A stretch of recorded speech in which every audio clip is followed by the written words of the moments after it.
Bárbara hizo la presentación de estas charlas, serie de charlas que hace siempre la Asamblea de Lorca y muchas otras actividades más. Pero bueno, voy a hacer una rápida reseña de nuestro expositor invitado. Jorge Altamira es un dirigente histórico de la izquierda trotskista argentina y referente del Partido Política Obrera. Fue uno de los fundadores del Partido Obrero en la década de 1960 y ha sido candidato presidencial legislativo en diversas oportunidades. Candidato presidencial creo que 5 veces. Actualmente dirige Política Obrera, organización que reivindica el marxismo revolucionario y la tradición trotskista. Fue legislador porteño durante el periodo agosto 2000, diciembre de 2003. Y bueno, su trayectoria está fuertemente ligada a la intervención política del movimiento obrero. El análisis crítico del capitalismo argentino, la denuncia del endeudamiento externo y la perspectiva de una transformación socialista. Bueno, además suele subrayar el carácter de clase del Estado, la subordinación al capital financiero internacional y la necesidad de una salida obrera y socialista. Esto es un poco el pensamiento muy resumido, muy resumido de Jorge Altamira. No sé si me equivoqué en algo, pero corrígeme si es algo incorrecto. ¿Listo? ¿Ya está? Bueno.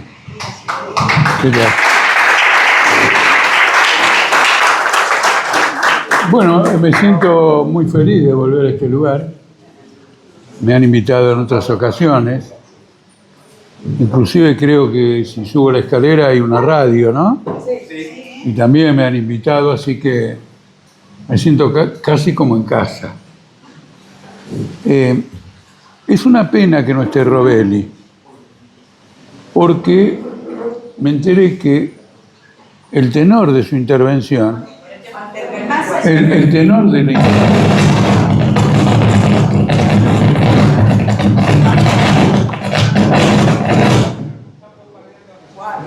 bueno.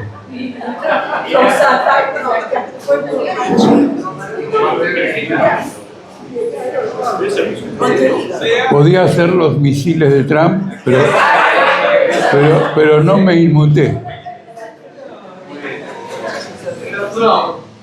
Él iba a hablar, por lo que me comentaron, de un tema fundamental. Realmente hubiera sido un aporte. Una pena que no esté. Del endeudamiento y la fuga de capitales. Ya el señalamiento es instructivo, porque uno puede asociar el endeudamiento con la financiación de grandes emprendimientos, de salud, de educación, industriales, etc. Pero acertadamente, él lo vincula con la fuga de capitales. Es decir, el endeudamiento facilita que se retire dinero hacia el exterior y lo que queda es la deuda que pagan los ciudadanos de a pie, que naturalmente nunca se endeudaron y no han podido aprovechar ese tipo de circunstancias. Más allá de esto, observé que había una suerte de confusión sobre el título de lo que iba a ser este debate. Por un lado la crisis económica, por otro lado la crisis mundial, pero no es una confusión.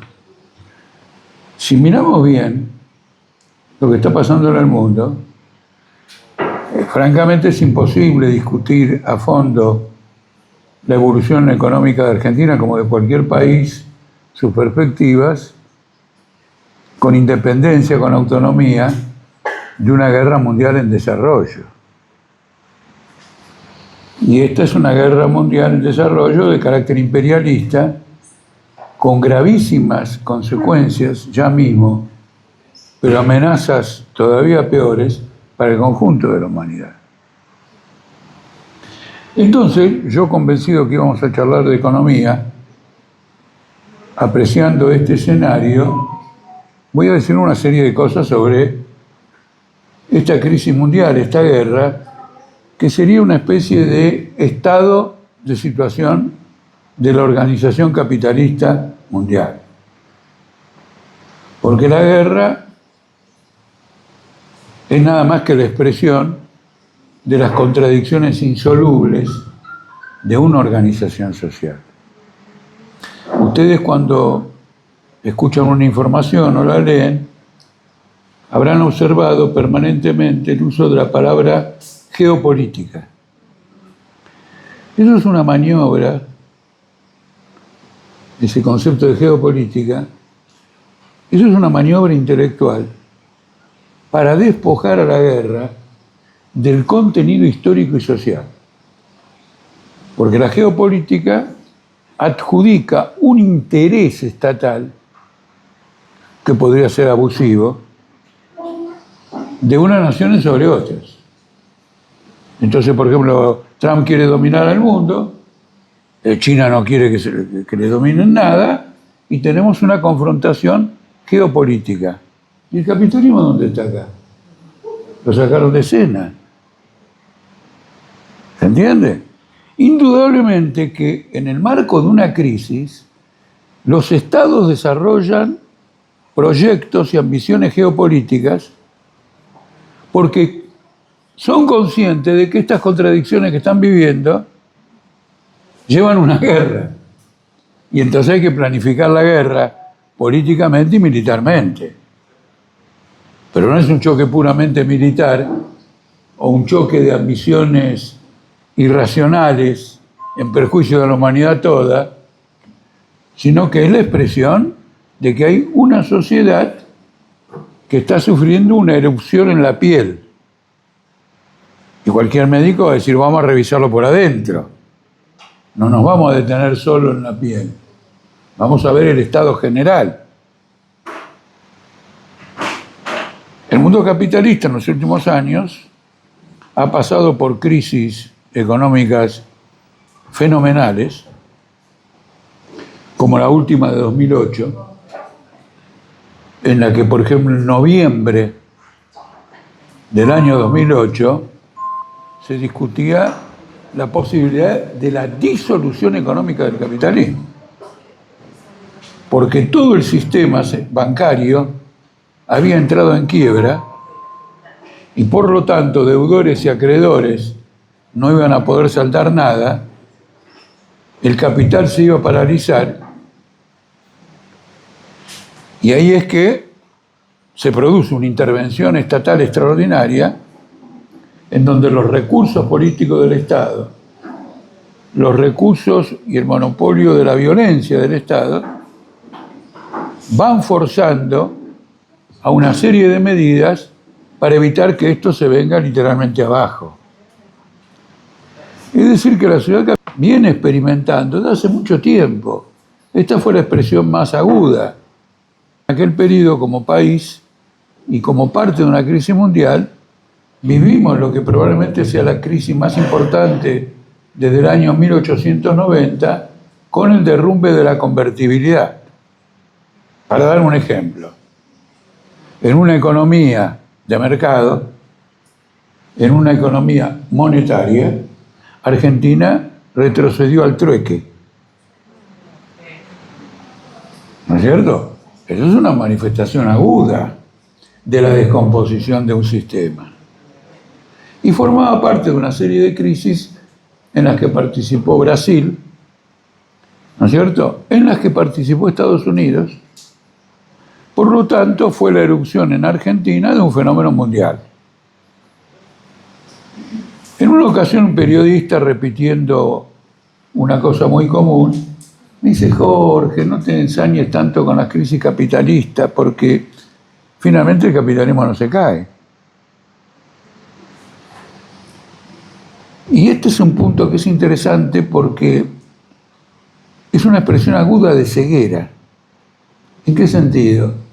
Estas crisis se resuelven con el establecimiento de un estadio económico más empobrecido y más comprometido que el sistema que el periodo anterior a la crisis.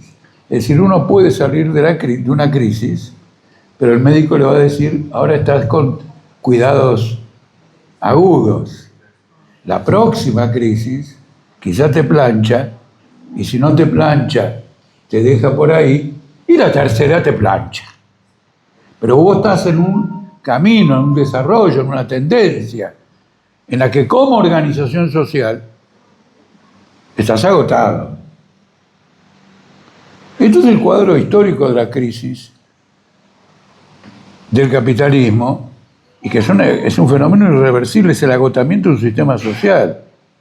No estamos en la infancia del capitalismo, estamos en la senilidad del capitalismo. Ahora, en esta senilidad hay un fenómeno particular. La presencia dominante, absorbente, hegemónica del imperialismo norteamericano. Esto significa que es un imperialismo como ningún otro imperialismo anterior. España, Holanda, sucesivamente, Inglaterra, no es comparable con Estados Unidos. No solo porque tenga 800 bases militares en todo el mundo, sino que simplemente tiene, por ejemplo, la moneda dominante. ¿No es cierto? La libra esterlina era una moneda dominante, pero respaldada por el oro. El dólar es una moneda dominante respaldada por nada. Por lo tanto, hay un poder político, en este caso del imperialismo norteamericano, capaz de manipular las variantes económicas, confiscar, expropiar, empobrecer, como no ha tenido a nadie. ¿Qué quiero decir? Todos sabemos que mañana se devalúa el dólar y eso significa que se devalúa el salario, se devalúan las jubilaciones, ¿no es cierto? Todo este fenómeno. Este imperialismo dominante, que sale de la Segunda Guerra Mundial con una posición impresionante, porque domina el comercio y las finanzas mundiales en las 2/3 partes. Y representan la población, ¿cuánto? 5, 8%. ¿No es cierto? Este capitalismo está agotado. Este imperialismo está agotado. Y la guerra en la que se ha empeñado en llevar adelante es la expresión de una necesidad de retomar ese control por vías extraordinarias y por vías violentas que históricamente no tienen sustento. Porque lo que sustenta un sistema social es la capacidad para desarrollar las fuerzas productivas de la sociedad.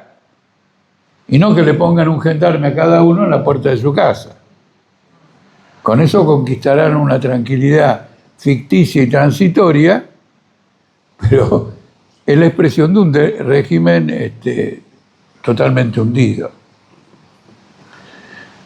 Y esto se manifiesta en el hecho que toda la estructura del comercio, de las finanzas y de la política internacionales que Estados Unidos estableció al final de la Segunda Guerra Mundial.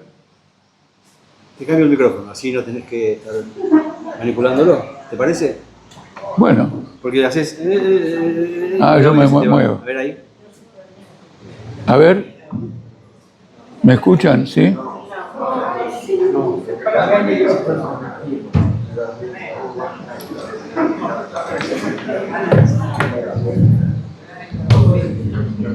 Bueno, es el mismo micrófono, pero sin manipulación.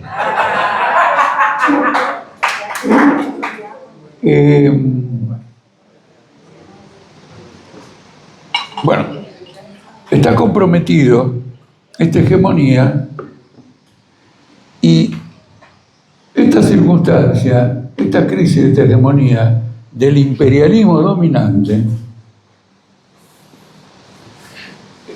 un alcance extraordinario porque los propios Estados Unidos, como sociedad, tienen un equilibrio fundado en la hegemonía del imperialismo norteamericano a escala mundial. Con la pérdida de esa hegemonía, la sociedad más floreciente entra en un periodo de retroceso. Y si entra en un periodo de retroceso, entra en un periodo de agudización de los conflictos de clases, de los choques, etcétera, que ustedes los ven todos los días. Porque hoy Estados Unidos ocupa la plana de los diarios o de la información por la represión y las movilizaciones con temperaturas de 30 grados bajo cero. Acá con 30 grados bajo cero queda suprimida la lucha de clases en la Argentina. Se suspende por hasta nuevo aviso. ¿Qué significa? Hoy Estados Unidos representa en materia comercial el 20% del comercio mundial. ¿No es cierto? Hay otras potencias que han tomado parte del mercado mundial que antes tenía dominado Estados Unidos y por lo tanto se ha acentuado la competencia capitalista. El punto de partida de cualquier guerra es la competencia capitalista. La competencia de mercado, vendo más bajo para cagar al comerciante rival, establezco un monopolio, manipulo al Estado, etc. Y había un orden internacional organizado en esos términos. El hecho de que se estallen guerras significa que esas contradicciones que eran superadas institucionalmente, hoy no se pueden superar institucionalmente. Tienen que ser resueltas por la violencia. Con esto también quiero decirles que los protagonistas de la crisis son meros instrumentos de la crisis. Evidentemente Trump, por de pronto, es un delincuente sexual. Entonces quiero decir, como persona, como dirigente político, etcétera, es un derechista, es un reaccionario, etcétera, etcétera. Pero él no controla su política. Porque la política se la dicta la disolución de la sociedad que él quiere preservar. Y de algún modo asume, digamos, la responsabilidad de tomar esa decisión, o voy a hacer una tesis un poquito más atrevida, pero creo que completamente correcta. La historia elige el tipo de individuos que necesita para una situación de violencia, de guerra, de persecución racial, etc. Porque los Milei, los Trump, los Bukele, los Bolsonaro, nacieron todos juntos en este periodo. ¿No es cierto? Netanyahu también. ¿Qué dice? Ah, bueno, muy bien. Totalmente. Es otro corrupto. Está siendo juzgado en Israel por corrupción. Y los diarios israelíes, por lo menos aquellos que yo consigo leer, dicen que Netanyahu quiere estar en guerra permanente para dilatar un juicio. ¿No es cierto? Obviamente pienso que está en guerra permanente por objetivos mucho más agresivos que simplemente evitar un juicio, pero no me cabe ninguna duda que lo que un corrupto quiere es evitar que se lo juzgue y, digamos, se los condene. En este sentido, ya que se mencionó Netanyahu y el tema de la corrupción, es muy significativo que un hombre como Trump le haya exigido a la Corte Suprema de Brasil que anule el juicio a Bolsonaro. Como diciendo, somos una casta de degenerados. ¿No es cierto? Entonces, hoy por vos, mañana por mí. Pero formamos esta cuestión. Entonces es un tejido integral que se ha desarrollado de esta manera. La tendencia a esta guerra no es reciente, viene de mucho más atrás, porque la crisis tampoco es tan reciente. Pero en el curso de esta crisis, el imperialismo logró una cosa muy importante. Y es que es ampliar las fronteras del capitalismo mundial mediante la restauración del capitalismo en China y la disolución de la Unión Soviética. Países que estaban fuera del comercio mundial, ¿no es cierto? Los obreros chinos y los obreros de las distintas naciones de la Unión Soviética no estaban mercantilizados y por lo tanto no eran un mercado para el capitalismo mundial, y como la burocracia de esos países tenía una fuerte tendencia restauracionista porque quería pasar de una posición de dominancia política a una posición de dominancia social, de algún modo funciona como Delcy Rodríguez de Venezuela, que dice, mira, disolvemos la URSS, pero seguimos gobernando nosotros y abrimos la puerta al capitalismo. Y los chinos lo mismo, ¿no es cierto? Les abrimos la puerta al capitalismo, pero con nosotros en el gobierno, ¿no es cierto? Esto que hace Trump.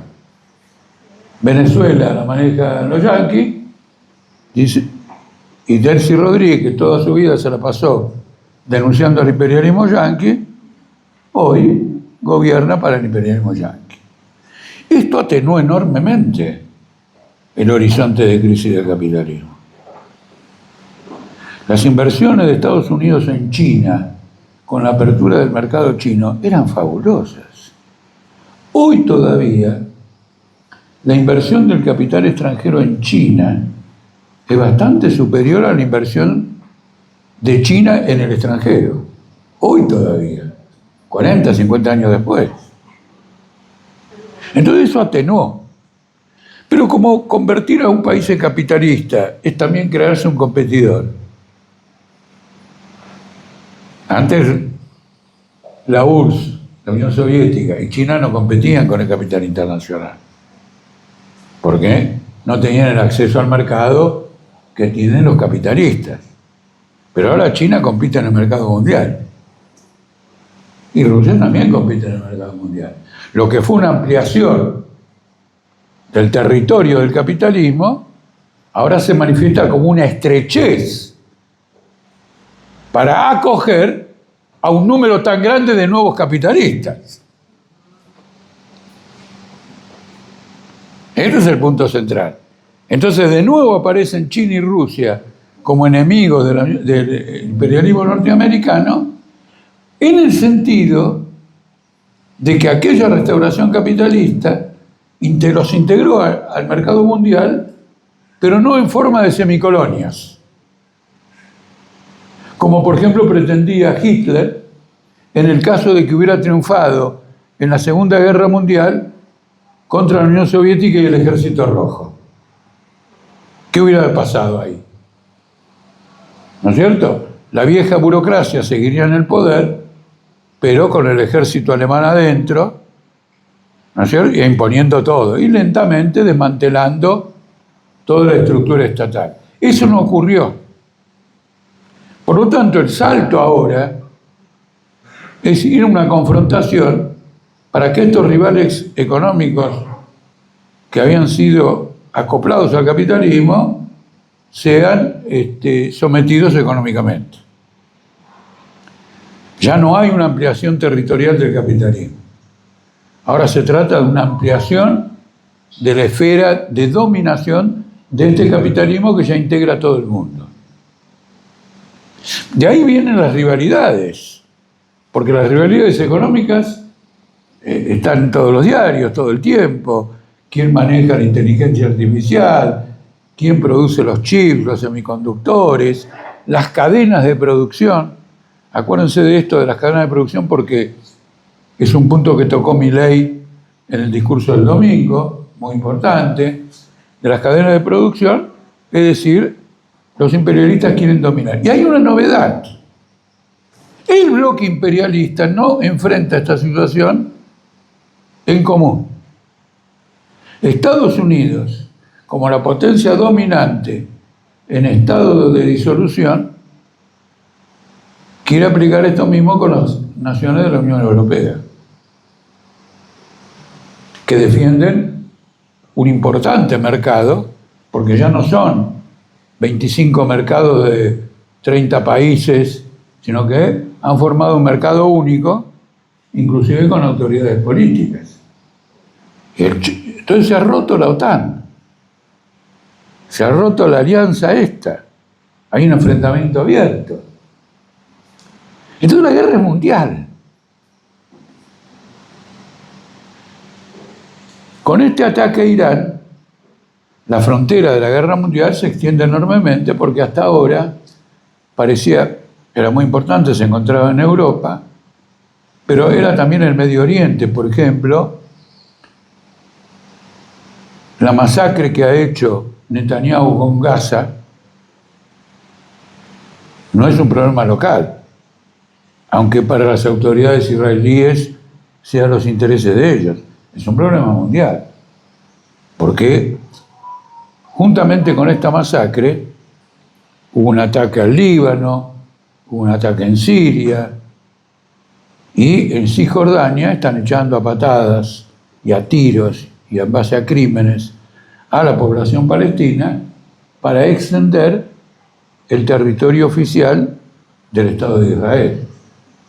Entonces esto también es una manifestación de esa guerra mundial. Y todo empezó a ser una manifestación de esas características. Ahora estamos en ese punto decisivo. Ahora, ¿el imperialismo va a esta guerra mundial en una posición de fortaleza? La fortaleza del hitlerismo, cuando se emprendió la guerra mundial, es que había aplastado a la clase obrera alemana, a la izquierda y a la democracia, en forma terminante a partir de 1933. Y en el caso de Mussolini, primero cuando subió, pero luego en el año 25, a partir del asesinato de un diputado socialista por los fascistas, Matteotti, extiende toda su dominación. Es decir, para ir a la guerra mundial, estos poderes políticos necesitan haber aplastado las masas. No se puede ir a una guerra mundial sin las masas, salvo Estados Unidos e Inglaterra, que todavía tenían la capacidad de impulsar el chauvinismo de sus países por vías democráticas. Esto lo digo especialmente porque hoy solo el 24% de los norteamericanos apoya la guerra en Irán. Pero en todas las guerras anteriores eran mayoría. Y los norteamericanos, por ejemplo en Vietnam, hasta que empezó la rebelión estudiantil.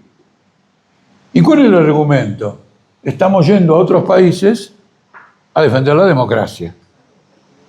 Por primera vez, Trump no puede decir que está yendo a un país a defender la democracia. Primero porque es el enemigo de la democracia dentro de Estados Unidos. Es un cambio cualitativo enorme. Quiere decir que no van desde una posición de fortaleza histórica. Es más, quieren cambiar la rueda de la historia a ver si consiguen establecer esa fortaleza histórica. Por eso la crisis mundial se refleja dentro de Estados Unidos. Yo, para señalarles esto, podría evitar hacer la mención, pero bueno, cada uno es como es.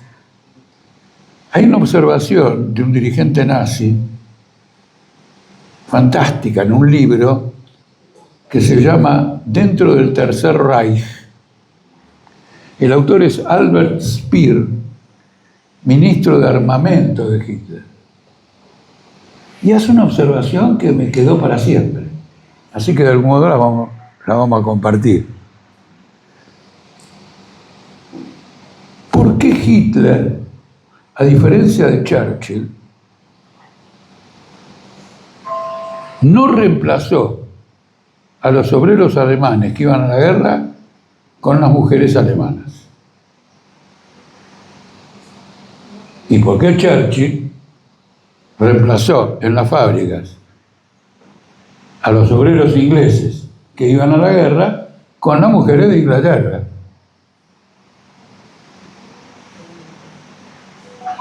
Entonces, Albert Speer dice, Hitler tenía pánico a la revolución proletaria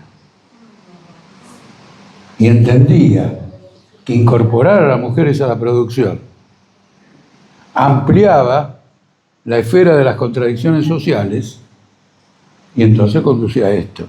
Y esto explica también por qué utilizaba trabajo esclavo de obreros de las naciones ocupadas y del pueblo judío. ¿No es cierto? Entonces, ustedes entienden dónde está el problema de la debilidad histórica. Hitler no contaba, como él suponía, y él pensaba incluso, con esa adhesión del proletariado alemán.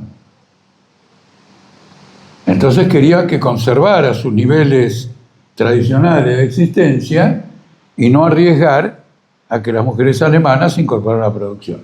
Como la democracia en Gran Bretaña, después de tantos años de colonialismo, estaba más arraigada, naturalmente la burguesía imperialista británica no tenía ese resquemor de que las mujeres entraran a trabajar. Interesante observación de ver al máximo genocida de la historia, que es Adolf Hitler, obsesionado por la revolución proletaria. Esto hay que tenerlo en cuenta en este escenario. Bueno, esto se desarrolla en estos términos en este momento, y esa debilidad se manifiesta en que, siendo el propósito de la guerra el dominio y el control y la reorganización del Medio Oriente y todas sus materias primas, para poder preparar una guerra contra Rusia y China, que quedarían aisladas, ¿no es cierto? Trump dice que echar a los chinos de América porque América de los americanos, la doctrina famosa de Estados Unidos, hay que echarlo de acá, hay que echarlo de allá. Ahora también los echa del Medio Oriente, que es una fuente de materias primas muy importante para todo el mundo y también para China. Con lo cual, esta guerra crea una crisis política en China. Porque entonces China tiene que responder. Porque si no responde, dentro de China se van a preguntar si ellos no tienen un problema existencial y es solo cuestión de tiempo de que vean las botas norteamericanas dentro de China. Hay que dar una respuesta ahora. Y Trump tiene previsto para el mes que viene una entrevista con Xi Jinping que es anterior al inicio de esta guerra. ¿De qué van a hablar? Cuando el hombre dice, acá nos estamos preparando para ir por China. Y no solo que nos estamos preparando de palabra, de idea. Hay una declaración de seguridad nacional de noviembre del 2025 en que dicen que nuestro propósito es China. Bueno, bla, bla, bla, bla. Pero ahora hay una guerra en Irán. El último punto sobre este que quiero tocar, atendiendo a la parte internacional de la propuesta de lo que iba a ser nuestra mesa, Trump ahora enfrenta una gran dificultad con Irán, porque no tienen claro qué quieren conseguir en Irán. ¿Quieren conseguir una Delcy Rodríguez? Ya es tarde. ¿Quieren ocupar Irán? Mató a todos. ¿Cómo? Mató a todos los que iban a dialogar. No le escuché bien. Mató a todos los que después iba a dialogar. Bueno, Macanudo, por eso, la Delcy Rodríguez, nada. ¿Por qué? Porque seguramente en algún sector prevaleció la idea de que con la cúpula de los ayatolas no hay margen para negociar. Pero los mató. No, los mató, pero no son 4. Que no, es toda una estructura de poder, no, pero de todos modos. Los pueden matar a todos, pero hay que gobernar un país con 90 millones de personas. Entonces, una de dos. O lo gobierna el gobierno actual, a la Delcy Rodríguez, bajo la batuta norteamericana, o usted coloca 200.000 soldados norteamericanos para gobernar. Y si coloca 200.000 soldados norteamericanos, tenemos la revolución mundial. ¿No es cierto? ¿En qué sentido? En el sentido de que se ha metido en el pantano, que se lo va chupando en cada paso que da. Y entonces una reacción de los pueblos del mundo y una parálisis general de la economía mundial. Entonces, ¿A dónde dejas Israel a todo esto? como no escucho. ¿A dónde dejas Israel en toda esta historia?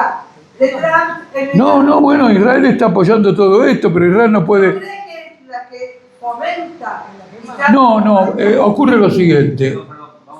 Claro. Es una charla donde va el expositor, expone, después se va a abrir una instancia. Claro. En donde se va a pasar Claro. Pero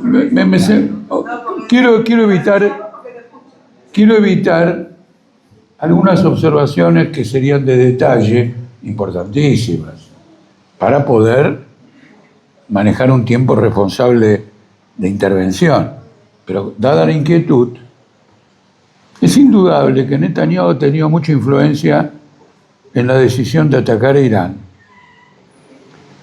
porque las autoridades de Estados Unidos han comenzado a hablar con el lenguaje de Netanyahu. Y ese lenguaje de Netanyahu es suicida para Netanyahu y para Trump. El lenguaje es el siguiente: tenemos que atacar ahora a Irán porque Irán se encuentra en el punto máximo de su debilidad. Si dejamos de su debilidad, si dejamos pasar esta oportunidad, el régimen se recuperará, qué sé yo, y después ¿qué hacemos? El argumento es malísimo. Para ir a una guerra hay que tener un objetivo político positivo, no uno negativo. Voy a la guerra para matar a todos mis enemigos, pero hay poblaciones, ¿quién la va a gobernar? ¿Cuáles son las consecuencias? Entonces uno tiene que tener un plan de ocupación militar, un sustituto político, una confederación de países que decide gobernar Irán. Tenés que tener un objetivo, porque entonces, una vez que tenés el objetivo, decís: bombardeen acá, bombardeen acá, bombardeen acá, maten a este, maten al otro, y planteamos, el poder tiene que pasar a este. Por ejemplo, inclusive se quería que darle el gobierno al hijo del ex Shah, que es un dandy ahí, que debe ser también un delincuente sexual, va a aparecer enseguida en los archivos de Epstein, ¿no es cierto? Pero no le da el piné, no es nadie. Además, lo que torturó el Shah y su agencia de seguridad Savak supera cualquier cosa que se le impute al régimen actual. Y por eso se provocó aquella revolución que echó al zar. Entonces, cuando yo escucho este argumento, y ahora observo que hay una... Bueno, y cuando veo que Trump llama al pueblo iraní a levantarse contra el régimen, y luego bombardea Teherán, es como si nos llamaran a nosotros a tirar abajo un gobierno X y nos bombardean Buenos Aires.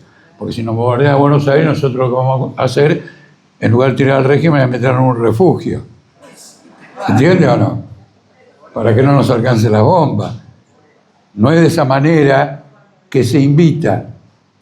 El que hacía esas cosas de bombardear, lo hacía el autor histórico de este método, era Joseph Stalin, que más que nadie, y más que Hitler probablemente, tenía pánico en una revolución proletaria, y entonces en la guerra aplicaba los peores métodos para que la población no quedara empoderada para determinar por sus propios destinos. Una violación masiva de mujeres con la marcha del Ejército Rojo. Hay una famosa entrevista entre la mano derecha del mariscal Tito de Yugoslavia con Stalin, porque las tropas soviéticas habían pasado por el norte de Yugoslavia, que Yugoslavia no fue liberada por el Ejército Rojo, sino por las guerrillas de Tito. Habían pasado y entonces habían hecho una cantidad de violaciones tremendas. El libro se llama, el hombre se llama Milovan Gilas, y el libro creo que se llama Conversaciones con Stalin. Es decir, Gilas habló con Stalin. Y dijo, che, esto es intolerable. No me tocan las mujeres nuestras. Y Stalin le contestó, querido mío, las tropas vienen desde Asia. Tienen que tener algún desahogo. ¿Qué tal? ¿Qué tal? Eso está documentado, armado. Hay otras fuentes documentales también. No las voy a citar todas. Hay otras fuentes. Porque eso, la política de Lenin y de Trotsky en la Primera Guerra Mundial era invitar a todos los pueblos del mundo a levantarse. ¿Se entiende? Y no a querer resolver los problemas del mundo por vía de este tipo de cosas. Pero yo lo que quiero ir, como último, para luego cerrar con lo que yo entendí al principio era el tema de esta charla. Acá el peligro que hay, no sé si llamarlo peligro, es que esta fractura en el método político de la guerra de parte de Trump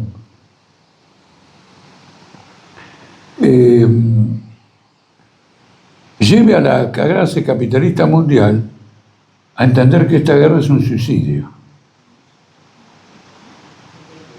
Y eso se va a manifestar, si así lo entienden, en un derrumbe generalizado de las bolsas, que hasta ahora no ocurrió.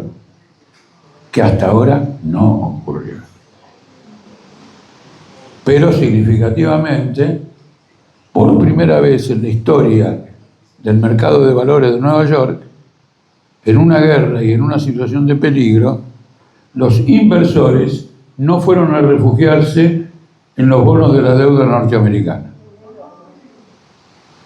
Fueron a refugiarse en el oro. En el oro fueron a refugiarse. Por eso, pero esto es significativo. Es decir, hay una pérdida de confianza a nivel de Estados Unidos. Lo mismo que el fallo de la Corte Suprema, que declara que es inconstitucional todo el sistema de aranceles que se ha producido. Para concluir, quiero decir lo siguiente. Milei habló el domingo y habló como el presidente de esta guerra. En una parte dijo abiertamente que el Atlántico Sur tiene que formar parte de la coalición de Trump y Netanyahu. Y acá se produce una paradoja histórica, porque Argentina lo que siempre la protegió era la distancia del resto del mundo. Y ahora, cuanto mayor es la distancia del resto del mundo, mayor es la vulnerabilidad. ¿Por qué? Porque en esta guerra de misiles, las potencias imperialistas eligen los lugares más alejados para mandar cohetes capaces de golpear a mucha distancia y que el adversario no tenga esa misma capacidad para atacar la base de donde salieron los misiles. Entonces Malvinas se ha transformado en una plataforma ideal para una guerra imperialista. Por otra parte, Milei señaló que Argentina quiere, con la destrucción de los glaciares y la apertura completa a la minería, pasar a integrar las cadenas de producción que comanda Estados Unidos. Es decir, a partir del cobalto y toda su elaboración, industrialización, el armamento, la fabricación de armamento, etcétera, integrarse económicamente en esa situación. Entonces, eso también es un planteo de guerra. Tercero, dijo algo que el sentido común hubiera aconsejado que no lo dijera. Dijo que en septiembre del año pasado estuvo a punto de caer. Él lo dijo. Y que vinieron los yanquis y lo salvaron. Cualquiera hubiera tratado de ocultar ese hecho. Me salvé yo solo. No, lo destacó. Eso volvió a ocurrir en enero, cuando hubo que pagar los vencimientos de deuda, unos 4.000 millones de dólares en enero, y volvió a intervenir el gobierno norteamericano. ¿Qué quiere decir? Argentina, o mejor dicho, Milei, sobrevive por el apoyo del imperialismo norteamericano.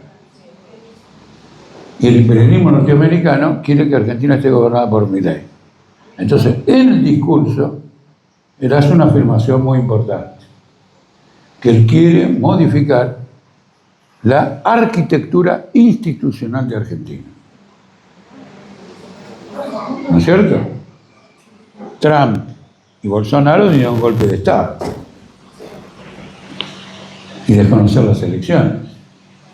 Él quiere copar la Corte Suprema, ha puesto a militares en actividad dirigiendo el Ministerio de Defensa y, según algunos medios, le va a declarar un indulto, ahora en el 50 aniversario del 24 de marzo, un indulto a los genocidas que están presos y también a los que estén en juicio todavía, que se van alargando y se van alargando. Con lo cual, acá nosotros tenemos un diseño golpista. Si hay elecciones, si hay una crisis económica y se le corta el mandato, o si hay elecciones y no lo gana, vamos a tener como Bolsonaro y como Trump, con el apoyo de las Fuerzas Armadas. Ya ha anunciado que quiere modificar la ley electoral, de tal manera de asegurar artificialmente alguna mayoría. Con lo cual, en el 50 aniversario del golpe militar, las cosas vuelven a estar como estuvieron. Y esto en el marco de una guerra mundial. Esto es significativo. Porque desde el punto de vista de los fundamentos económicos, este gobierno ha fracasado rotundamente en resolver el problema que no resolvió nadie, que es el de la deuda externa, que Nobel iba a hablar, y la importancia de lo que iba a decir en el desarrollo que tiene. La deuda ha crecido en todo este tiempo. Y el trabajador argentino ha pagado un ajuste de características sin precedentes, porque, y lo reivindicó en el discurso, ahora voy a hablar dos cosas sobre eso, sin precedentes porque tuvo que bancar a través de los jubilados, a través de la reducción de los salarios, etc., el ajuste del Tesoro para que el Tesoro no tenga déficit.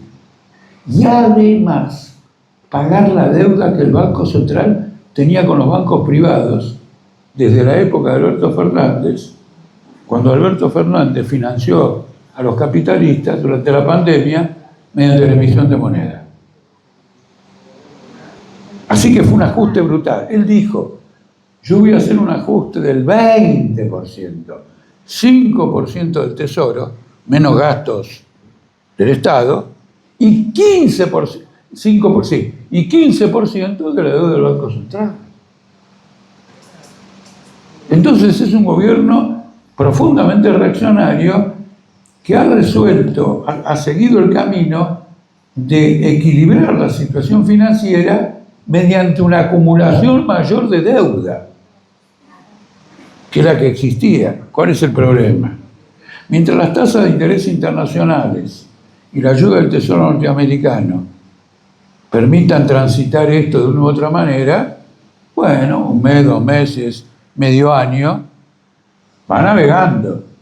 Pero apenas se alteren las tasas de interés internacionales, y eso significa que va a haber que pagar mucho más por cualquier endeudamiento, Argentina va al default. Y el default, la guerra, el imperialismo norteamericano exigen en este país una salida revolucionaria. ¿Por qué? Porque las instituciones de este país están agotadas por resolver la deuda, la guerra y todo, están agotadas. Ustedes piensen que un partido opositor como el peronismo y Cristina Kirchner no se pronunciaron sobre la masacre en Gaza, no se pronunciaron sobre lo de Venezuela, no se pronuncian sobre Irak y nunca fueron a ninguna marcha. Eso es un crédito que tratan de darle al imperialismo. Dice, cuando estaban en la mala, nosotros no te jodimos, así que si mi ley falla, estamos dispuestos a volver. Pero esos son hechos. Son hechos. Mientras en Europa había marchas multitudinarias, acá teníamos pequeñas marchas solamente incentivadas por organizaciones de izquierda. ¿No es cierto?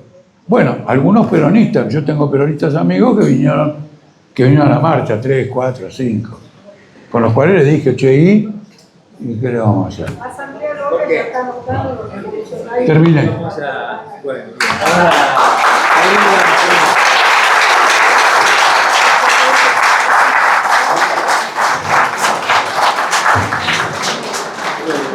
bien. Bueno, creo que te voy a hacer una pregunta.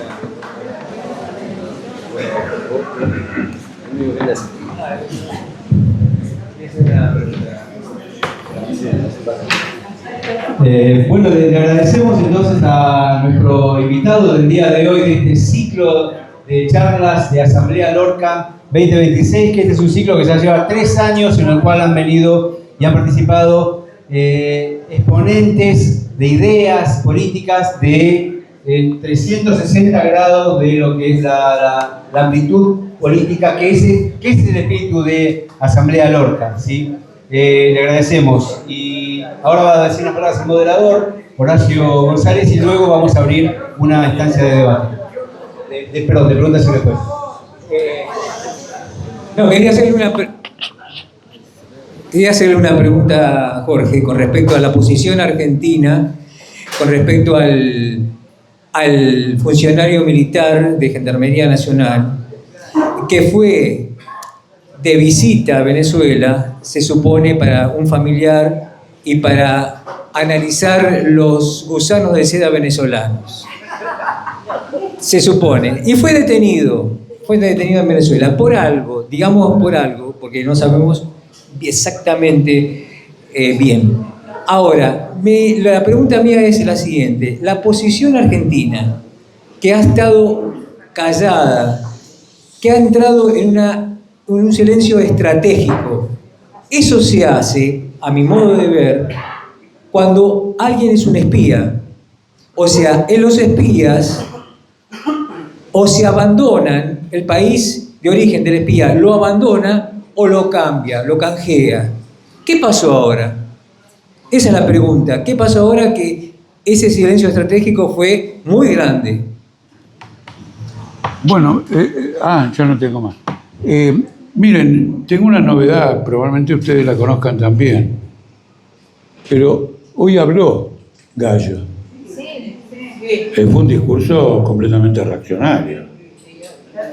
No de un gendarme preocupado por su hijo y su mujer, sino de alguien perfectamente formado en una actividad política muy clara. La sospecha sobre él viene de que uno, para ir a Venezuela, toma el avión y baja en Caracas. Él se fue a Colombia y después empezó a entrar a Venezuela por tierra, etcétera, etcétera. Eso es sospechoso. Entonces el gobierno lo habrá detenido por eso, o creo que incluso declaró que lo detenía por eso. ¿Qué información del gobierno de Venezuela recogió luego? Desconozco. Muy aguda la observación, creo que es muy correcto, habría que coincidir contigo, en el sentido de que esta fue una operación del gobierno y de las Fuerzas Armadas de este país, que naturalmente nunca más hablaron del asunto, porque cualquier cosa que fueran a decir podía comprometerlos al gobierno en esta situación. Hay algunos periodistas progresistas y todo lo demás que están haciendo un enfoque diferente. Dicen que el gobierno nunca se interesó por Gallo, que nunca le importó nada, y que ahora que lo rescató la AFA, se atribuyen los méritos. Bueno, eso es siempre pasa en la vida este tipo de cosas. Yo me quedo con esta otra. Yo me quedo con la del jefe de la CIA, del Mossad, o donde fuere, que dice, no sé de qué me están hablando. Inclusive, qué casualidad, anoche vi una película con un tipo de la CIA que le dan una condecoración por su gran trabajo en la CIA, y le informan que eso se va a mantener secreto. Y para garantizar que se mantenga secreto, después de darle la condecoración, se la sacan. ¿No es cierto? Pasa el tiempo y poco antes de morir le dan de nuevo la condecoración. Es decir, la CIA se hacía la ignorante de todas las operaciones que había hecho este tipo por orden de la CIA. Acá Kirchner, el ministro de Relaciones Exteriores, digamos, está haciendo lo mismo. ¿No es cierto? No, este es un gobierno, creo que hablé algo, señalé, sí, al comienzo. Este es el gobierno de la cloaca de la sociedad argentina, no de la sociedad, de la burguesía. Es la burguesía estafadora, los ladrones, los delincuentes, los arribistas. Es decir, toda la porquería que exhala la burguesía se ha juntado y le han dado el gobierno y se lleva perfectamente bien con Trump, de manera que hay que admitir la interpretación que usted está haciendo, la caracterización. Creo que de esa manera, ¿no? Se ignoran porque seguramente estuvieron atrás. Quiero decir, con todo lo que ha hecho Milei con la CIDE, de gasto reservado, de dar tantas prerrogativas, etcétera, de la alianza con servicios extranjeros, que no me vengan que nunca supieron que andaba haciendo gallo, ¿no es cierto? En este momento todos ellos saben lo que estamos haciendo nosotros acá. Bueno, levanten la mano quienes quieran hacer el uso de la palabra. Hola Jorge, muchas gracias. Yo soy Luisa de la Asamblea Lorca. Me quedé pensando que vos dijiste que tanto Hitler como Stalin tenían miedo de la revolución proletaria. Y después comentaste, que yo no me había dado cuenta, que Milei se pisó en el discurso de apertura de las sesiones del Congreso, diciendo que si no lo hubiera ayudado Trump, no hubiera ganado. ¿Por qué? Porque hay algo que ellos llaman el riesgo Kuka, que en realidad no sé si es el riesgo Kuka solamente, es el riesgo, el miedo a un estallido social, porque ellos saben que están generando las bases para un estallido social. Entonces se podría decir también, sin tratar de compararlo, porque es un enano al lado de los otros líderes mundiales, pero se podría decir que Milei también tiene miedo a una revolución proletaria.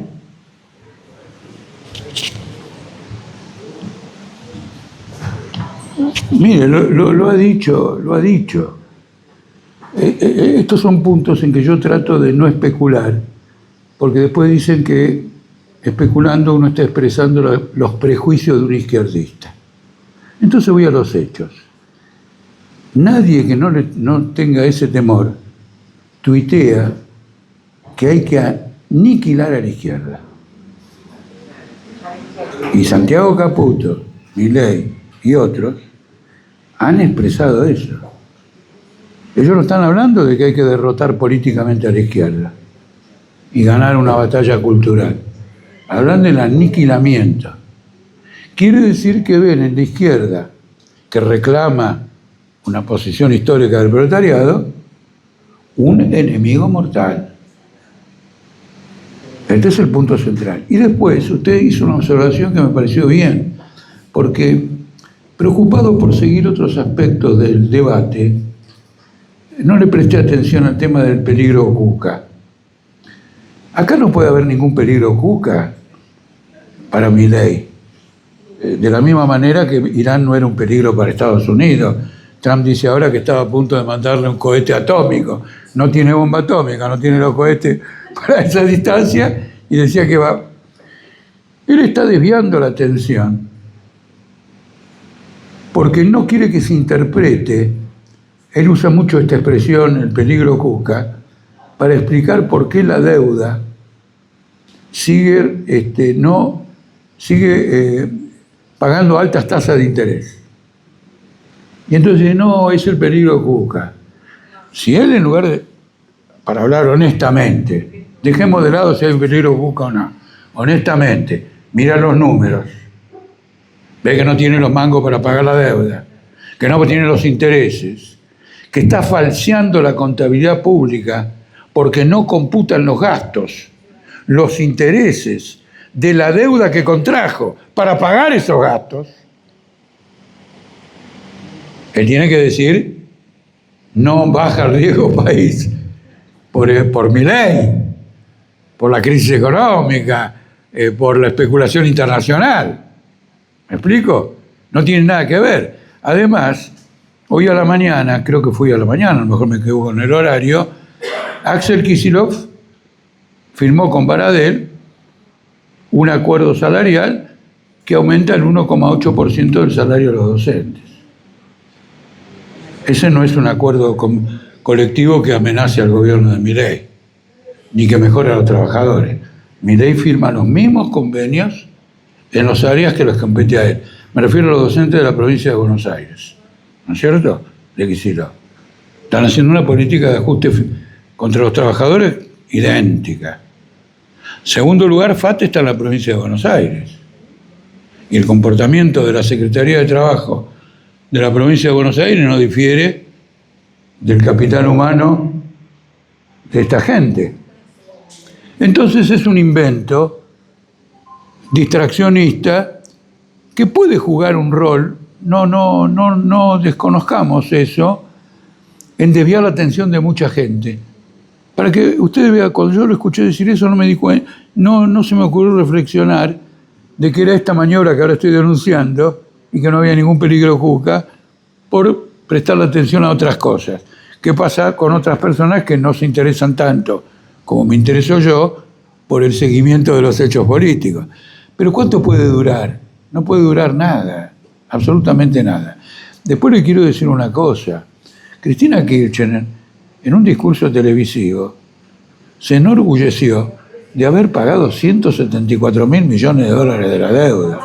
Perdón, Cristina Kirchner, en un discurso por televisión, se enorgulleció de haber pagado 174.000 millones de dólares con respecto a la deuda externa. El número lo dijo ella, eso lo dijo público, está en la televisión. Nadie puede considerar que sea una enemiga del capital extranjero. Además, Cristina Kirchner nunca se expresó contra el capital extranjero. Si su marido y ella fueron los que iniciaron las privatizaciones de Menem, con la privatización del Banco de Santa Cruz, del Banco de la provincia de Santa Cruz, que se lo entregó a Eskenazi, ¿no es cierto? Entonces espero coincidir con su apreciación sobre la cuestión del peligro este y todo lo demás. ¿Qué dice? Tenemos otra pregunta más. Sí, por favor. Perdóname. Estimado Jorge, yo lo conozco a usted desde... discúlpeme, no soy orador. Yo lo conozco a usted desde hace 50 años. Lo conocí en una asamblea en la universidad, donde la pelea era si era digamos, la izquierda rusa o la izquierda china, como hoy lo recuerdo. Bien, eso como para simplemente... Pero no se escucha. Bueno, entonces, voy a lo siguiente. La primera pregunta es que, si usted recuerda, porque no lo expresó, ¿quién financió el rearme alemán en el año 33? Porque el rearme alemán costó una fortuna que alguien la pagó, además de la vista gorda que hizo Estados Unidos e Inglaterra en ese punto. No lo dijo usted. Y eso es fácil. Siempre son los mismos. Hoy son los mismos también. Volvemos para atrás.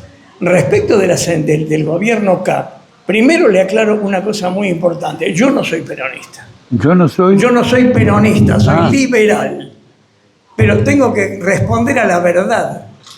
El gobierno del señor Kirchner liquidó toda la deuda argentina de 8.200 millones de dólares junto con el venezolano, al mismo tiempo.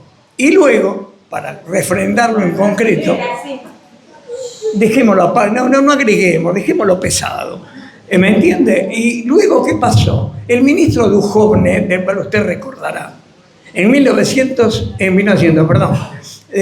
el 2018, pero en el 17 para ser justo, en un reportaje en TN, dijo claramente, el problema que tenemos es que nos entregaron el país sin deuda y sin relación con el fondo, porque lo echaron del país.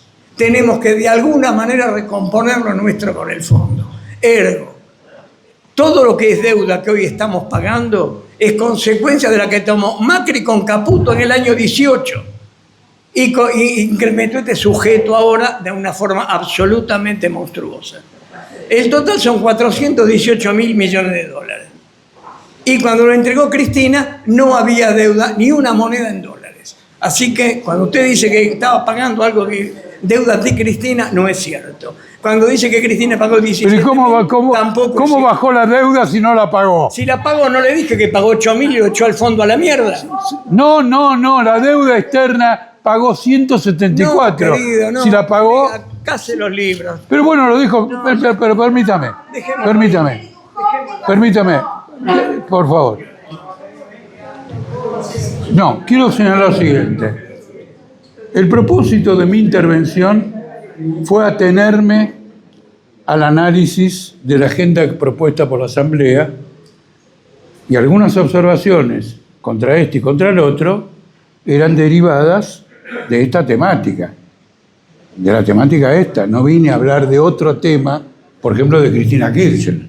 Yo no vine a hablar de Cristina Kirchner. Yo vine a hablar de esta guerra mundial, de la crisis económica y todo lo demás.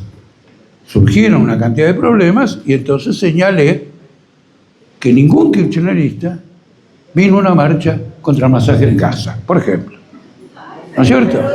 Entonces, perdón, bueno, cuando digo ninguno, si hubiera sido una movilización del peronismo, hubiéramos tenido columnas enormes.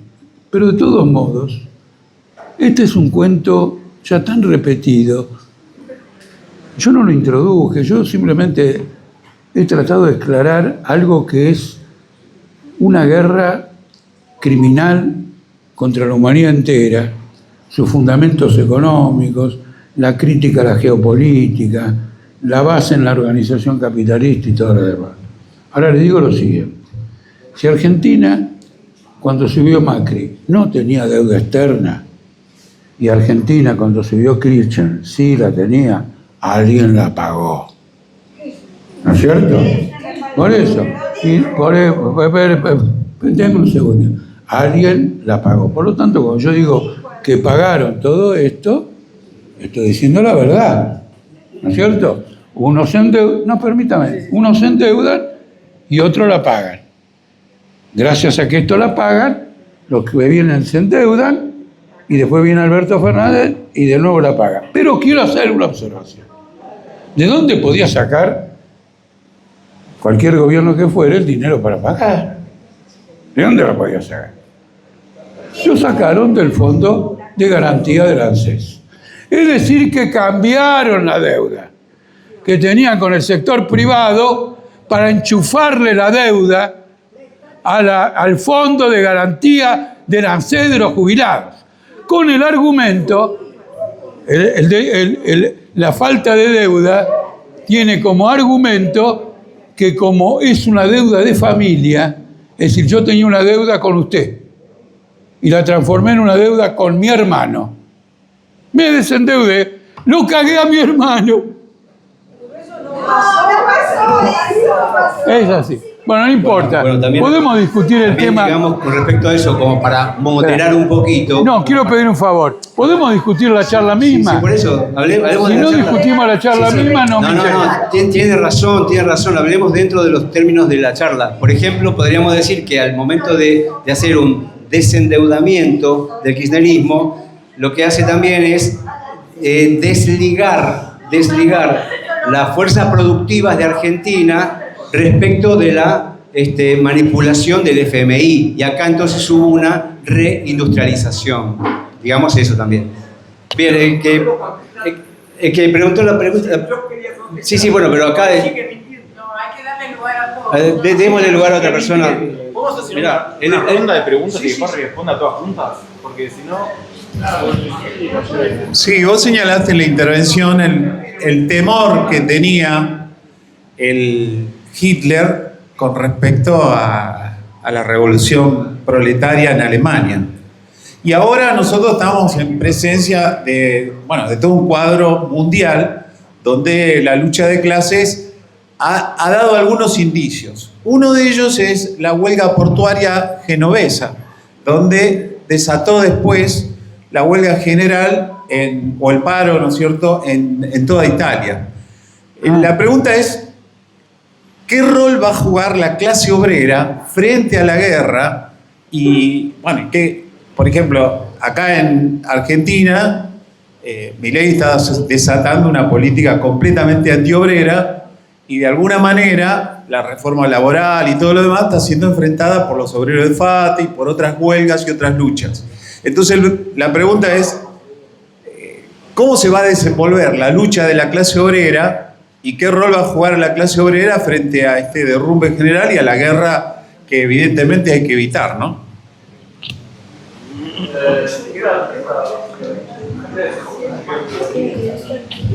Miren, yo le doy mucha importancia a un debate en todos los lugares, aquí especialmente, no he faltado nunca ninguna invitación, etcétera, porque desde el punto de vista de la lucha política, de la experiencia, me permite entender cómo todos nosotros, yo, todos ustedes, etcétera, tratar de entender cómo estamos abordando acontecimientos que son catastróficos. Porque dependiendo de cómo lo estamos abordando, va a haber una solución revolucionaria o va a haber una solución fascista, ¿no es cierto? De modo que estas preguntas, estas inquietudes, las veo de ese ángulo. No me interesa ahora una discusión faccional. Nosotros tenemos ya zanjado, desde Perón y las AAA, ya tenemos zanjado una delimitación con el peronismo.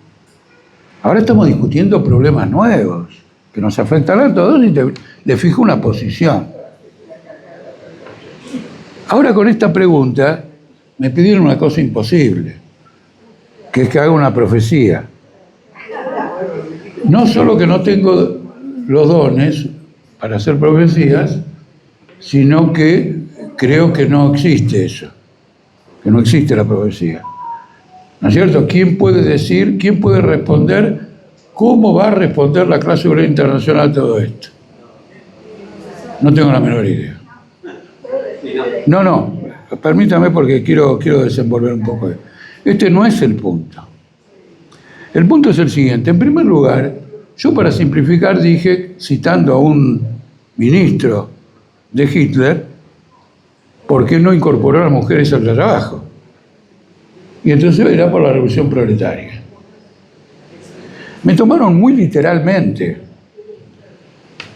esto, porque en realidad Hitler temía la revolución proletaria porque en la época de él había triunfado la revolución de octubre en Rusia. Una revolución obrera en noviembre del 18 derrocó la monarquía alemana y en octubre de 1923 estuvo a punto de producirse la mayor revolución que cualquiera hubiera podido manejar en Europa. Entonces lo que él temía era una fuerza actuante. ¿Se entiende? Alguien que había mostrado su rostro, el proletariado alemán y sus acciones revolucionarias. Eso temía. Yo lo simplifiqué, para no parecer un catedrático, diciendo temía la revolución proletaria.